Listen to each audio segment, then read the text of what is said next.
Hey everyone, welcome back to the channel. Today we've got a story that is guaranteed to make your blood boil and your jaw drop.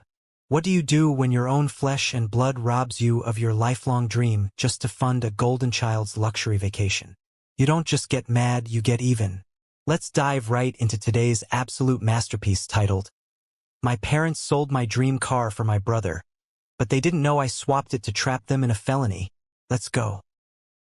It was just an ordinary afternoon in Virginia.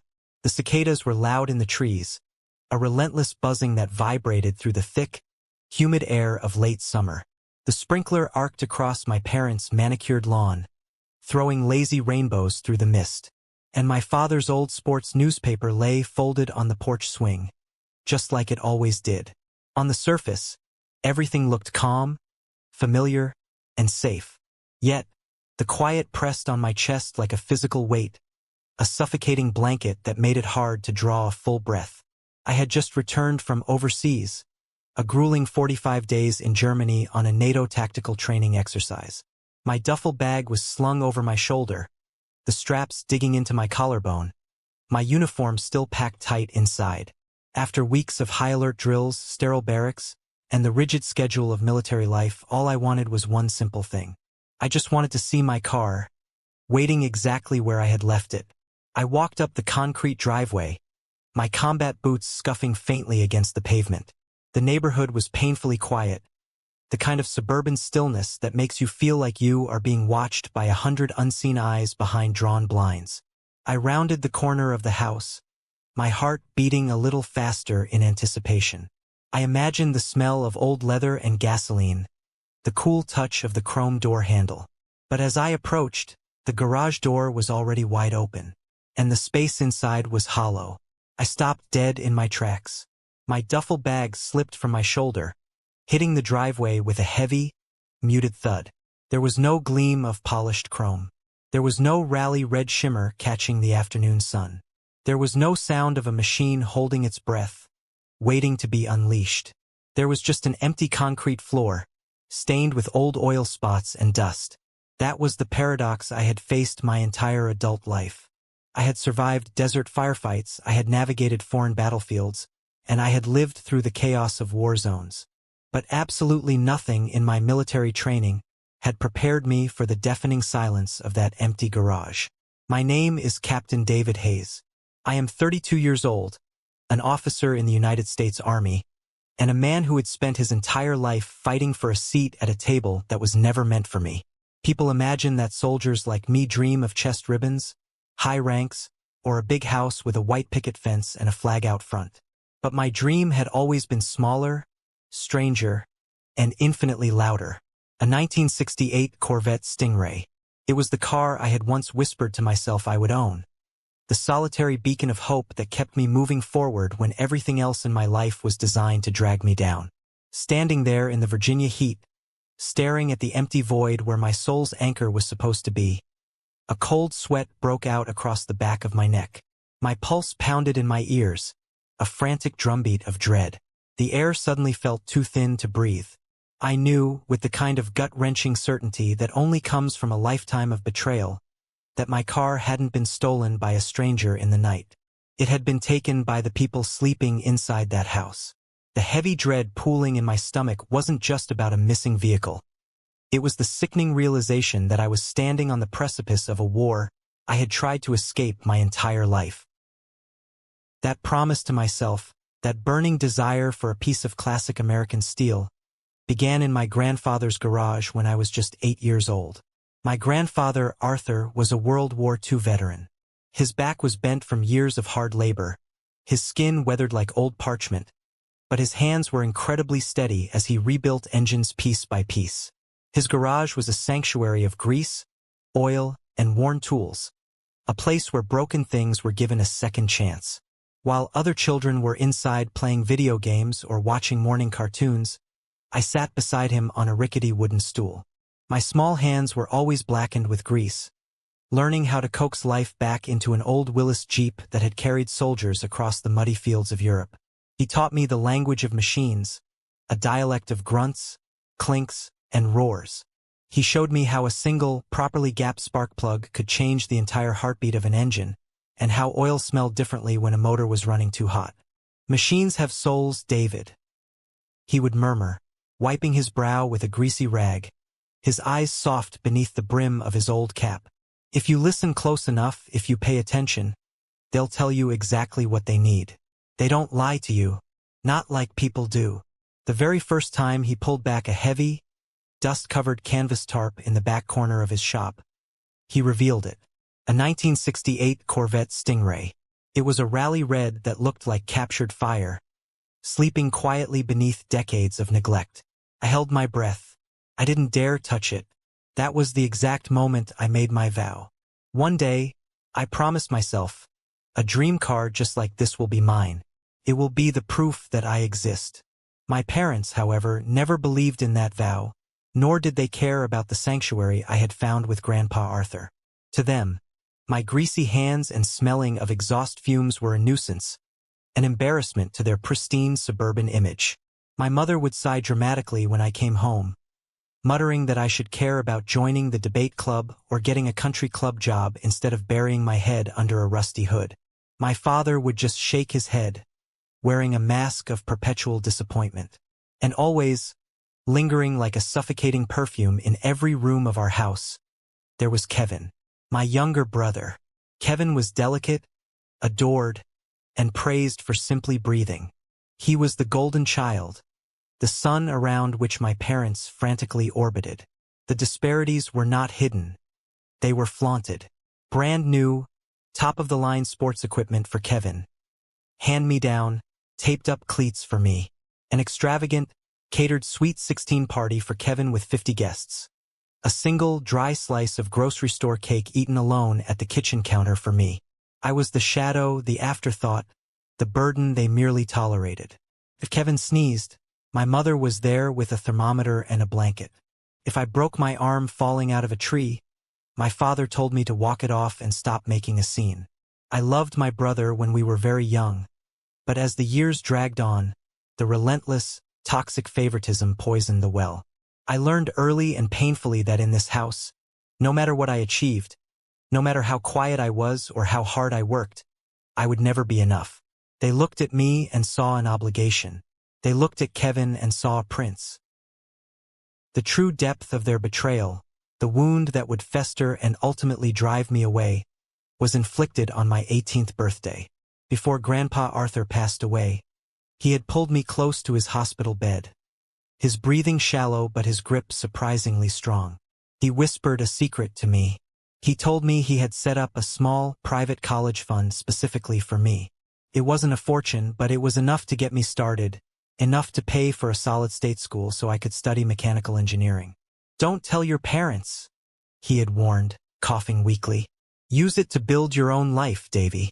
It was my lifeline, my ticket out of the suffocating grip of my childhood home. On the morning of my 18th birthday, I walked into the local bank branch with the account documents Arthur had left me, feeling a strange mixture of grief for my grandfather and hope for my future. I handed the paperwork to the teller, a kind-faced woman who had known my family for years. She typed on her keyboard, her brow furrowing. She typed again, slower this time. Then, she looked up at me with an expression of profound pity that made my stomach drop. "David, honey," she said softly, "this account is empty. It was closed out 6 months ago." I didn't understand. The military did not care about my sob story. It only cared about what I could endure, and I could endure anything. For 8 years, I practically lived in the dirt. Afghanistan had a way of burning itself into your memory, stripping away everything soft and leaving only the jagged edges of survival. I lived in a world defined by the smell of fine, powdery dust, the sharp, metallic tang of cordite, and the relentless, baking heat that warped the horizon. The taste of sand permeated every bite of food, crunching between my teeth whether I was eating a dry cracker or an MRE jalapeno cheese spread. While Kevin was back home, spending my parents into debt, dropping out of college, and posting perfectly curated photos of his weekend benders, I was sleeping on the hard, unforgiving ground where the sand never truly cooled. I spent days sprinting under skies cut with the crackle of enemy gunfire, the adrenaline singing in my veins. There were no vacations for me, no luxuries. My reward for surviving a firefight was simply the chance to fight another day. But in the crucible of combat, I found what I had been denied my entire life: true brotherhood. I found it in men like Major Marcus, a giant of a man who once dragged me by the straps of my tactical vest out of a kill zone while bullets chewed the dirt around our boots. I found it in Sergeant Brody, a quiet, grizzled veteran who taught me how to read the terrain and how to keep my mind sharp when exhaustion tried to drag me under. They didn't care who my parents were or what I had lost. They only cared that I watched their backs, just as they watched mine. They were my blood now. Through every deployment, through every miserable night watch, I kept a singular focus. I counted crumpled bills and watched every dime of my combat pay, every hazard bonus, vanish into a high-yield savings account. I lived like a monk.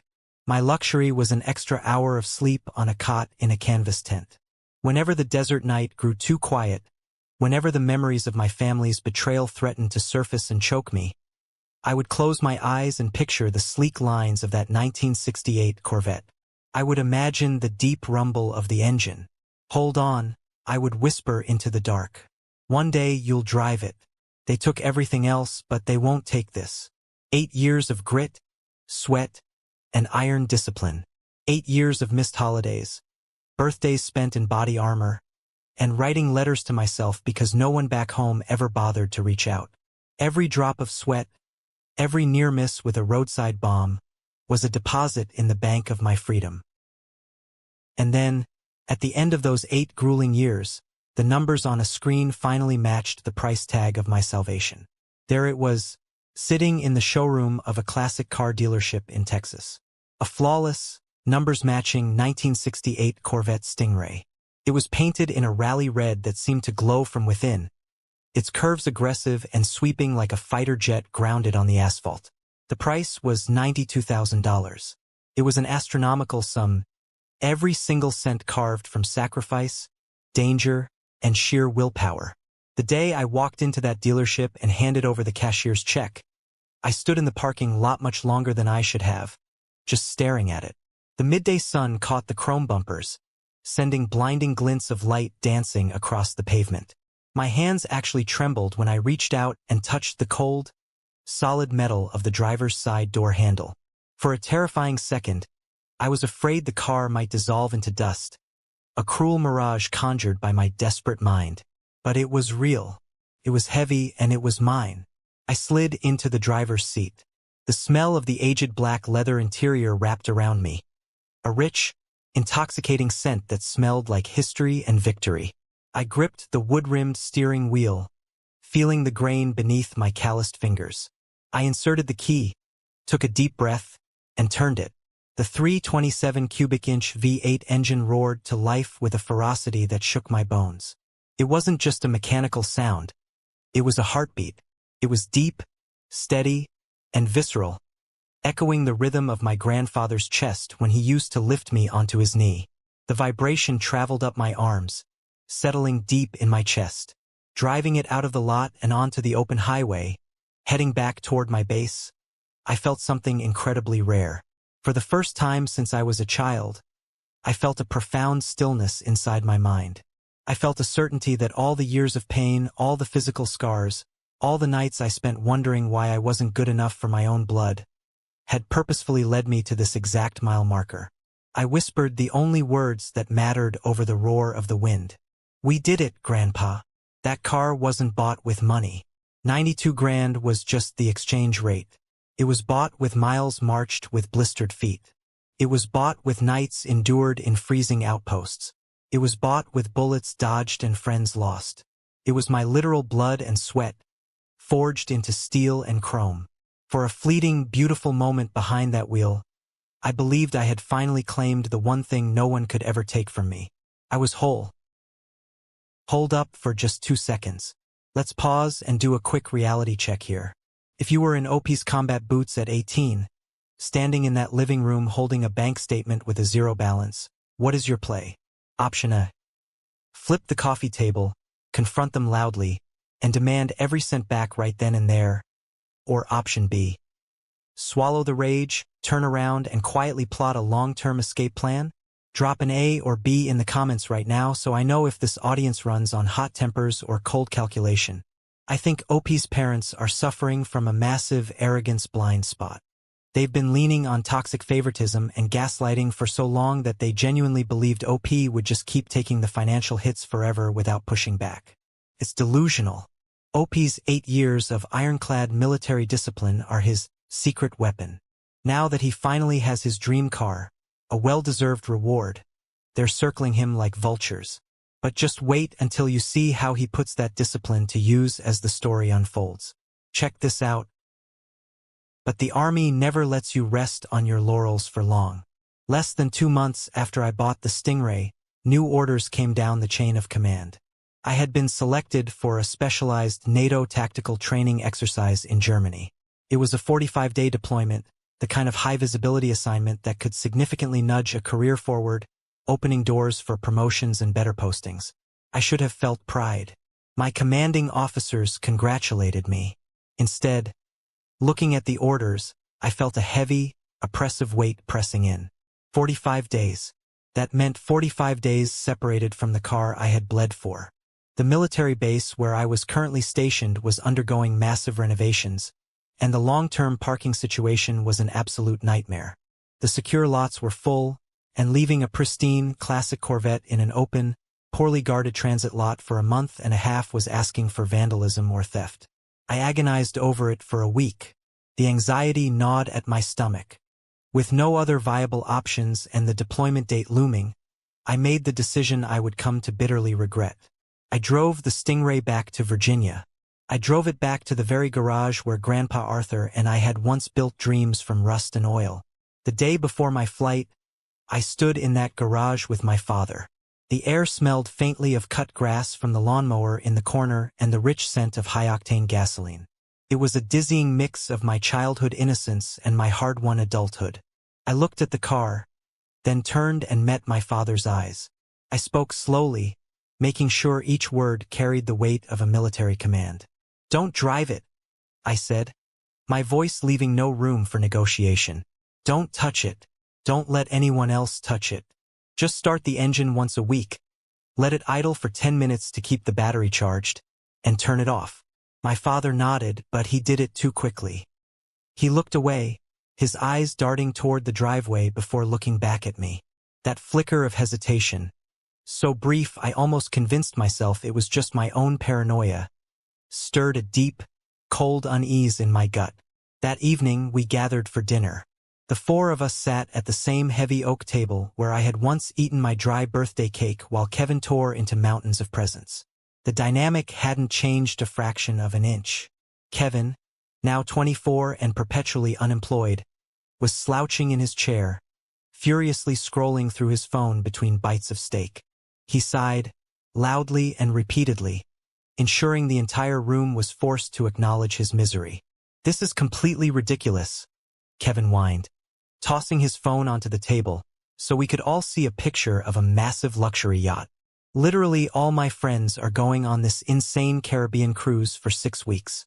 They're partying in the Bahamas, and I'm stuck here in this boring house. I'm completely broke. My life is just so unfair." My mother immediately dropped her fork and reached across the table, resting her hand on Kevin's shoulder with the kind of frantic tenderness I had long since forgotten existed. "Oh, sweetheart," she cooed, her voice dripping with sympathy, as though a grown man not being able to afford a luxury vacation was a human rights violation. "I know it's hard. We'll figure something out, honey. We always do." My father continued cutting his meat in absolute silence, enabling the behavior just as he always had. I sat there, my fork idle, the steak suddenly tasting like ash in my mouth. The keys to the Corvette felt like burning coals in my pocket. I wanted to scream. I wanted to flip the table and name the ugly truth that hung over us like a toxic cloud. That his wants were treated as absolute necessities, while my sacrifices, my very survival, meant absolutely nothing to them. Instead, I swallowed the bile in my throat. I pushed the words down deep, burying them in the dark place where I kept all my family memories. It's only 45 days. I repeated in my head like a desperate mantra. 45 days and I'll be back behind the wheel. The car will be safe. 45 days. I had repeated that mantra every single night I spent in the cramped German barracks. Yet, when the transport plane finally touched down on American soil, my pulse didn't quicken with the relief of coming home. It quickened with dread when the taxi turned onto my parents' street. Now, standing in the driveway, staring at the empty, oil-stained concrete of the garage, the dread solidified into a suffocating reality. My breath caught in my throat, sharp and dry like inhaling broken glass. The edges of my vision blurred, the neat suburban lawns and manicured bushes melting into a smear of meaningless colors as I stumbled inside the house. My heart was pounding so violently in my chest I could feel it in my teeth. I pushed through the side door, the hinges squeaking in the quiet house, and stepped into the kitchen. The world inside was horrifyingly calm. The afternoon sun streamed through the lace curtains, casting warm patterns on the tile floor. My mother sat at the kitchen table, a ceramic cup of chamomile tea in her hands. Steam curled gently from the rim. Her face was a picture of serene composure, as relaxed as a Sunday morning in church. She didn't jump when I entered. She didn't look guilty. In fact, she didn't even look up from the magazine she was casually flipping through. When she spoke, her voice was light, conversational, and laced with an underlying tone of profound relief. "Oh, David, you're back," she said, turning a page. "I'm so glad you left that old car here. Thanks to your car, Kevin finally got the trip of his life. He flew out to Miami yesterday to catch the ship." I froze. My boots felt like they were cemented to the floor tiles. The air in the kitchen vanished. My lips parted, but my lungs refused to push any sound out. My brain short-circuited, desperately trying to process the sheer audacity, the casual cruelty of what she had just said. When the words finally clawed their way out of my throat, they were barely a whisper, cutting the silence like a jagged edge. "You sold my Corvette Stingray." My father walked into the kitchen at that exact moment, wiping his hands on a towel. He stopped, taking in the scene. He didn't look apologetic. He exhaled a long, heavy breath, looking at me as though my grief, my devastating loss, was nothing more than a minor inconvenience to his afternoon. He tossed the towel onto the counter, rubbed his forehead, and looked me dead in the eye. "Don't make a scene, David. You're a soldier," my father said, his voice laced with a weary, dismissive finality. "You make good money now. You don't have rent or expenses over there. You'll just save up and buy another one. It's just a piece of metal." But Kevin was depressed. He only has one youth. He needed this.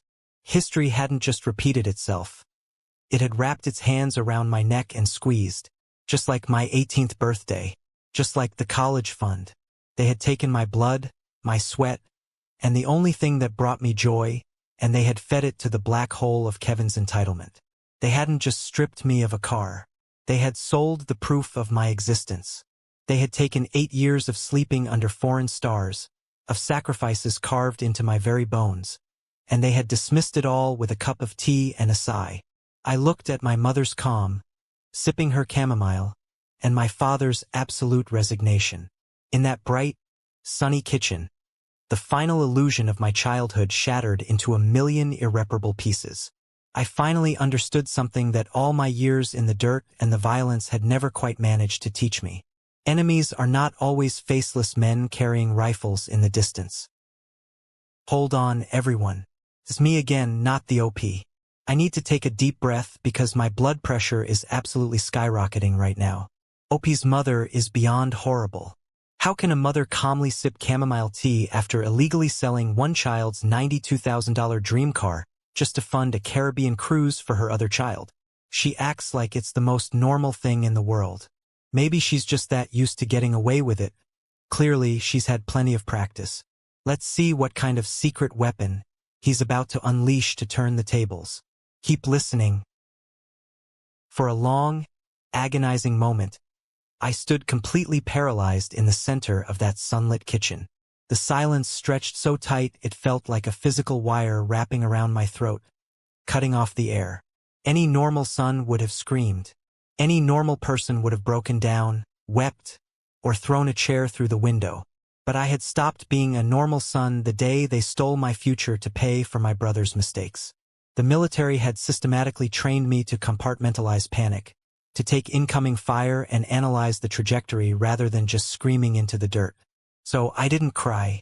The burning anger that had initially surged in my chest suddenly hit a wall of pure, absolute clarity. The sheer, unadulterated audacity of what my parents had done was so grotesque, so cartoonishly villainous, that the human brain could barely process it as reality. And then, the sound broke out of me. It started as a low, rough vibration in the back of my throat, welling up from a place of deep, dark cynicism. It erupted into a laugh. It was not a laugh born of humor, and it certainly wasn't the brittle, hysterical laugh of a man driven mad by grief. It was a sharp, cold, and calculated sound, edged with a bitterness so profound that it instantly sucked the warmth out of the room. My mother's teacup, halfway to her lips, halted in midair. The delicate porcelain trembled violently against the saucer, clinking like chattering teeth. She stared at me, her smug, serene composure cracking like cheap glass. My father stepped back, his brows furrowing in deep confusion. He had expected rage, he had expected me to storm out, but he had not expected me to find this amusing. "What is so funny?" my mother snapped, her voice pitching up in defensive panic. She didn't like this. She didn't like the fact that the dynamic she had carefully orchestrated her entire life was suddenly spinning out of her control. I stopped laughing. I let the silence hang for another 3 seconds, letting them marinate in their own rising unease. I looked down at my boots, then slowly raised my eyes to meet my mother's. The temperature in my voice dropped to absolute zero. "You sold a car," I said, measuring each syllable with lethal precision. "A car that didn't even belong to me." My mother's lips parted as if she wanted to protest, to call me a liar, but the look in my eyes pinned her to the chair. My father leaned forward, his face draining of its remaining color. "What the hell are you talking about, David?" The title was in the glove box. We saw it. I raised a hand, stopping his pathetic justification dead in its tracks. "Before I left for Germany," I continued, my voice steady, carrying the cadence of a commanding officer giving a briefing, "Sergeant Brody, one of the men who pulled me out of a kill zone in Afghanistan, gave me a piece of advice. He looked at my car, then looked at me, and he said, 'David, never leave your treasure unguarded in enemy territory.' He knew my history. He knew what you did to my college fund. He knew what you were capable of when it came to Kevin." I took a slow step forward. The kitchen suddenly felt incredibly small, the air taut as a tripwire waiting to be snapped. I wanted to believe you had changed. I really did. But my instincts, the ones that kept me alive in the desert, told me you would stab me in the back the second I boarded that plane. So I listened to Brody. I switched the cars. I watched the realization hit them. It was a slow, agonizing process. The color completely vanished from my father's cheeks. My mother's hand flew to her mouth, her eyes widening in sheer terror. "The real 1968 Corvette Stingray," I said softly, twisting the knife, "is completely safe. It's sitting in Brody's reinforced, climate-controlled garage right now, locked behind 3 inches of solid steel, untouched. What you sold to fund your Golden Boys vacation was a replica. A very expensive, very convincing, custom-built replica." The silence that followed my revelation was deafening. It was the sound of a carefully constructed world of entitlement collapsing in on itself. But I wasn't finished. I hadn't just switched the cars to protect my property. I had set a tripwire, and my parents had sprinted right through it. Before either of them could formulate a lie, an excuse, or a desperate plea, the heavy wooden front door of the house swung open with a resounding thud. Heavy combat boots echoed down the hallway, deliberate and menacing. My parents flinched, turning toward the entryway as a massive figure stepped into the kitchen. It was Marcus. He was in full dress uniform, his chest adorned with ribbons that caught the afternoon light, his posture rigid and commanding. Marcus was not a man who commanded respect. He demanded it by his sheer physical presence and the cold, unblinking intensity of his stare. He filled the room like a sudden, violent cold front moving in over the coast. He didn't introduce himself. He didn't offer a polite suburban greeting. His eyes, hard as flint, swept over my mother, trembling in her chair, and my father, who looked as though he was about to pass out. "Mr. and Mrs. Hayes," Marcus said, his voice a deep, resonant baritone that shook the kitchen cabinets. "I am Major Marcus, and the vehicle you just illegally auctioned off to a private buyer did not belong to your son. It belonged to me." My mother let out a small, strangled gasp. My father gripped the edge of the kitchen counter so hard his knuckles turned stark white. "I loaned that replica to David for one specific purpose," Marcus continued, stepping closer, towering over my father. "To test your loyalty. David told me stories about this family, and quite frankly, I didn't believe a set of parents could be so utterly devoid of moral fiber. I offered my property to prove a point. You didn't just fail the test, you incinerated it." Marcus reached into his breast pocket and pulled out a folded piece of paper, slapping it down onto the kitchen table next to my mother's chamomile tea. It sounded like a gunshot. "You forged David's signature on a fraudulent title transfer," Marcus stated, the legal terminology falling from his lips like artillery shells. "You bypassed notary protocols, which implies conspiracy.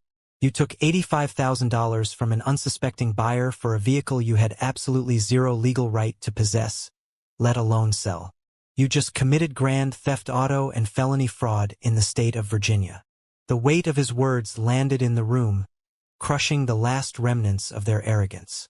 My father's jaw worked silently, his eyes darting frantically between me and the major, desperately searching for a punchline to a joke that wasn't there.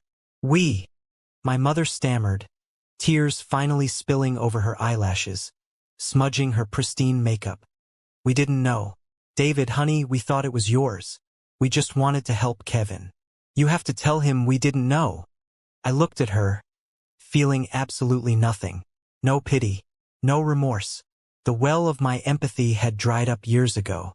"Ignorance is not a defense," Marcus barked, cutting her off instantly. "The law does not care about your golden child's vacation. The law cares that you stole a high-value asset and committed interstate wire fraud by receiving the funds. The mandatory minimum for the combined charges you are currently facing is 10 years behind bars." 10 years. The words hung in the air, a guillotine suspended by a thread. I looked at the two people who had raised me, not as a son begging for scraps of affection, but as a soldier who had finally dragged his enemies out of the shadows and onto the battlefield. For the first time in my 32 years of life, I didn't feel small in that house. I felt like the tectonic plates beneath my feet had finally shifted in my favor. The decades of dismissal, the gaslighting, the blatant theft of my future. It was all turning back on them like a blinding mirror, and they had absolutely nowhere to run. The crushing silence in the kitchen was suddenly shattered by the sharp, jarring ring of my cell phone. It vibrated violently against my thigh. My parents jumped as if they had been electrocuted. I slowly pulled the phone from my pocket. The number was unknown, but the area code belonged to a wealthy district in Northern Virginia. I knew exactly who it was. I answered it and put it on speakerphone, holding it out so the sound would echo off the kitchen walls. "Captain Hayes," I said. "This is Thomas Sterling." A voice barked from the speaker. The tone was firm, clipped, and possessed the unmistakable, gravelly cadence of a former Marine. "I am the man who just transferred a small fortune to your parents for a 1968 Corvette Stingray. We have a massive problem, Captain." My father closed his eyes, leaning heavily against the counter as if his legs had given out. "What seems to be the issue, Mr. Sterling?" I asked calmly. "The issue," Sterling growled, "is that my private appraiser just finished looking at the vehicle. He confirmed it's a brilliant replica. Beyond that, the VIN numbers on the chassis don't match the title your father handed me. Furthermore, I ran a background check. The signature on the bill of sale does not match your military records. Your parents sold me a fake car with forged documents.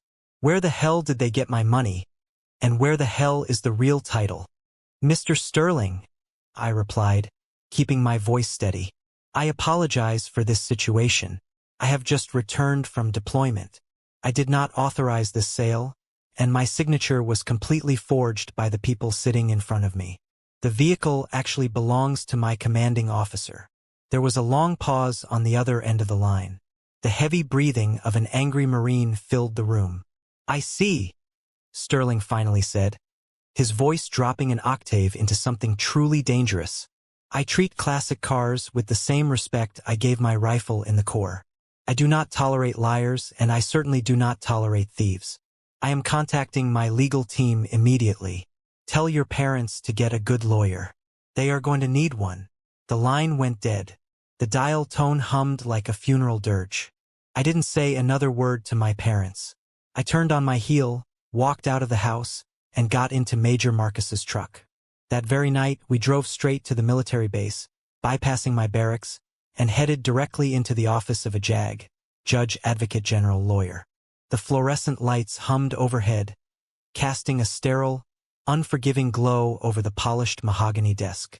The JAG lawyer, a sharp-eyed woman named Captain Vance, flipped meticulously through the scanned documents Sterling had emailed over, comparing them to my official military file. She didn't take long. Forgery, Vance said flatly, tossing her pen onto the desk with a sharp clack. It's textbook. Your parents brazenly signed your name. They sold property that was never legally theirs, and they accepted a wire transfer across state lines.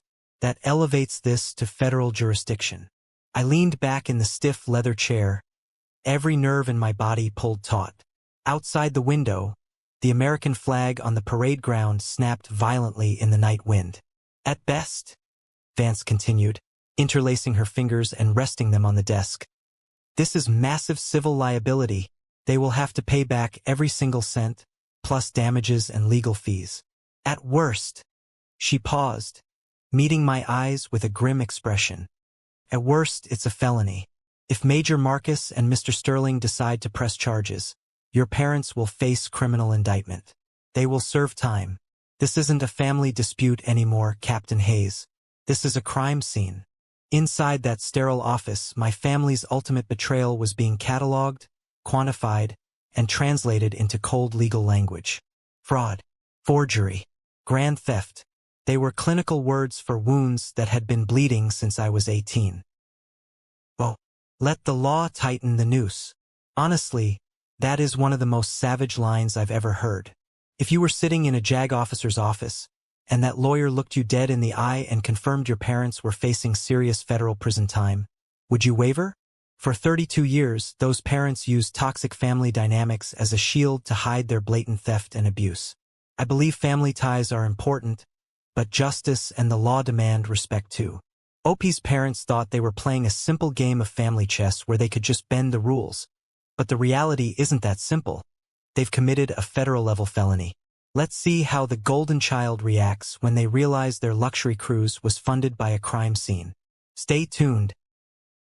As I walked out of the JAG office and into the cool Virginia night air, my phone buzzed again in my pocket. It wasn't Thomas Sterling this time. It was a social media notification. For years, I had kept Kevin on my accounts, mostly out of a morbid curiosity, a daily reminder of exactly why I needed to keep working so hard. I opened the app, and the screen lit up with a fresh batch of photos. My blood ran cold, and a fresh wave of visceral disgust washed over me. There was Kevin. He was standing on the pristine teak deck of a massive, multi-million-dollar yacht, the vibrant blue waters of the Caribbean stretching out behind him. He was wearing expensive designer sunglasses, a linen shirt unbuttoned halfway down his chest, and a grin so wide and arrogant it made my hands curl into tight fists. In one arm, he was holding a magnum of expensive champagne, the cork freshly popped, foam spraying into the sun. His other arm was wrapped tightly around the waist of a woman I didn't recognize. The caption beneath the photo was the final nail in the coffin. Huge shout-out to the parents for the early inheritance. Living my best youth. #blessed, #Caribbean life, #no regrets. I stared at the glowing screen until the image blurred at the edges. My hand was shaking so hard I nearly dropped the phone onto the concrete. That yacht, that champagne, that carefree, obnoxious laughter. Every single ounce of that indulgence was paid for with the phantom funds of my dream car. It was paid for by the $85,000 stolen from an ex-Marine, orchestrated by parents who thought my life was nothing more than an ATM for their favorite son. But looking at that caption, early inheritance, a sickening realization crystallized in my mind. Kevin wasn't just a passive beneficiary of my parents' criminality. He wasn't just a spoiled, careless kid who happily accepted a blind gift. He knew. He knew exactly where that money came from. He knew they didn't have 85 grand sitting in a checking account. He knew I had parked my car there before leaving for Germany. In that moment, I understood the absolute truth.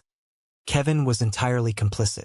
He was actively celebrating a luxury vacation built on the blood, sweat, and stolen dreams that were rightfully mine. The image of Kevin laughing on that yacht burned itself into the back of my eyelids. It played over and over on a loop until the last shred of brotherly obligation I harbored hardened into something sharp, unforgiving, and absolutely ruthless. I didn't wait until morning. I dialed his number right there in the parking lot. It rang 4 times before he picked up. Music pounded heavily in the background, a chaotic mix of bass and laughter. "Davy!" Kevin shouted over the noise, his voice slurred and dripping with fake affection. "Bro, you're back. Man, you should see this boat. It's insane." "Kevin?" I interrupted, my voice so steady and lethal it cut straight through the club music playing on his end. "We need to talk. Right now." He tried to joke. He tried to deflect, offering to fly me down for the weekend, completely oblivious to the hurricane about to hit him. "Come on, man, loosen up. I'm at a party." "The police are currently drafting warrants for Mom and Dad for grand theft auto and federal wire fraud," I stated coldly. "The car they sold to pay for your little boat trip belonged to a major in the United States Army. The buyer is a former Marine who has already contacted his lawyers. If you do not get on the next flight back to Virginia, I am going to make sure the JAG office includes you as an accessory to the crime. Enjoy the champagne, Kevin. It's the last drink you'll have before you see the inside of a federal penitentiary." The music in the background seemed to suddenly drop away. The silence on the other end of the line stretched long, heavy, and terrifying. I could practically see the color draining from his perpetually tanned face through the phone. "I'll be on the next flight," he whispered, his voice trembling. I hung up without saying goodbye. It took Kevin 14 hours to make it back. Within an hour of his taxi pulling into the driveway, I gathered them all in the living room. The dynamic of the house had fundamentally and permanently shifted. It felt less like a family home and more like a military tribunal. My parents sat huddled together on the floral love seat, looking 10 years older than they had the day before. The arrogance had been completely scrubbed from their faces, replaced by the hollow-eyed stare of the condemned. Kevin paced nervously near the unlit fireplace, still wearing his expensive linen shirt, though it was now wrinkled and stained with nervous sweat. He wouldn't make eye contact with anyone. I didn't sit. I stood by the front window, blocking the exit. Beside me stood Major Marcus, still in his imposing uniform, and Trung S.I. Brody, who had driven up that morning. Brody stood with his thick arms crossed over his chest, as steady and immovable as a boulder. They weren't just there for moral support. They were my witnesses. They were the guardians of the truth I was about to force into the open air. The silence dragged out, suffocating and thick, until the words finally erupted out of me. They were raw, jagged, and had been buried alive inside me for over a decade. Since I was a child, I began, my voice echoing off the vaulted ceiling. Everything in this house belonged to Kevin. The toys, the praise, the attention, the forgiveness. While I fought for literal scraps, while I wore taped-up shoes and fixed old engines just to have a hobby, you handed him the world on a silver platter. My father bowed his head, staring at his shoes, utterly unable to meet my eyes. My mother's hands trembled violently in her lap, and she began to weep, a soft, pathetic sound that did nothing to move me. And then, I continued, taking a step toward them, came my 18th birthday. Grandpa Arthur's college fund. The money that was supposed to give me a future. You stole it. You forged the papers and drained the account to pay off his gambling debts. You threw me to the wolves so your golden boy wouldn't have to face the consequences of his own actions. David, please. My mother sobbed, burying her face in her hands. I survived, I said, my voice rising, vibrating with righteous fury. I went to war. I bled in the sand. I watched good men die. There was no fight left in them after that. The bravado Kevin had tried to muster evaporated the second he realized his words hadn't hurt me. They had simply sealed his fate. I walked over to the coffee table and tossed down a thick manila folder. The heavy thud of the paper hitting the wood made my mother flinch. I spoke with Mr. Sterling and Captain Vance at the JAG office this morning, I said, outlining the terms of their surrender. Mr. Sterling does not want the replica anymore. It is tainted goods to him. He wants his $85,000 back, in full within 72 hours. If the wire transfer does not hit his account by Friday at noon, he is taking the evidence to the district attorney, and felony warrants will be issued for all three of you. 85,000? My father choked out, his eyes wide with panic. David, we don't have that kind of liquid cash. We spent a chunk of it on Kevin's cruise, the flights, the spending money. I don't care, I replied, my tone devoid of a single ounce of mercy. You will make this right. Every single dollar goes back. You will sell Mom's jewelry. You will cash out your retirement accounts. You will take out a second mortgage on this house. You will go to a loan shark if you have to, but Sterling gets his money. I turned my gaze to my brother, who had shrunk back against the wall, trying to make himself invisible. And you, Kevin, your free ride is officially over. You are going to contribute. You are going to get a job, a real job, doing manual labor if you have to, and you are going to pay back every cent of your luxury vacation to Mom and Dad. I don't have a degree, Kevin stammered, his eyes welling with tears. Nobody is hiring. Figure it out, Major Marcus interrupted, his voice like grinding stone. Or figure out how you look in an orange jumpsuit. I opened the folder and pulled out 3 sets of documents, placing a pen on top of them. Furthermore, you will all sign these papers. They have been drafted by military counsel. It is a legally binding, notarized agreement stating that you confess to the fraudulent sale, and that you swear to never, ever attempt to contact me, access my accounts, or touch anything belonging to me for the rest of your natural lives. If you violate this agreement, if you even show up at my base, the confession goes straight to the police. My mother looked at the papers as if they were covered in poison. David, you're cutting us out? We're your family. You lost the right to call yourselves my family the day I turned 18, I said. Sign the papers. Hands shaking, tears falling freely onto the legal documents. They signed. Nods of absolute defeat, quiet sobs, and the scratch of the pen on paper filled the room. For the first time in 32 years, the power dynamic in the Hayes family had violently and permanently shifted. I wasn't the forgotten son anymore. I wasn't the shadow or the bank account or the punching bag. I was the architect of their consequences. I was the soldier who had finally forced them to look in the mirror and face the ugly truth they had hidden behind closed doors for decades. As I gathered the signed papers, they knew as well as I did. Nothing would ever return to the way it was. The weeks that followed that night in the living room were remarkably quiet. It was the kind of heavy, settling quiet that comes in the aftermath of a devastating hurricane. Wreckage had to be cleared, and a new reality had to be built from the ground up. True to my word, the money was wired to Thomas Sterling with 6 hours to spare. I didn't ask how they got it, and I didn't care, but I noticed a for sale sign quietly appear on the lawn of my parents' house a month later. The financial ruin they had brought upon themselves was absolute, but of absolute, unbreakable freedom. Wow. Honestly, just wow. Folks, I need to take a step back for a second just to process everything we just heard. I am literally shaking with pure, unadulterated satisfaction. OP didn't just teach his family a lesson. He completely dismantled a lifetime of toxic abuse with absolute, surgical precision. Family ties are sacred, but they aren't a doormat. Whether it's parents or siblings, they have to respect you. There are boundaries for everything, that's just how it should be. But I know not everyone sees it that way, so let's dive into the Reddit comments because the community had a lot to say about this one. First up, we have user Vindicator, who says, "Not the asshole. As a veteran myself, this hit way too close to home. The blatant disrespect it takes to forge signatures and sell a deployed soldier's property is sickening. You didn't ruin their lives.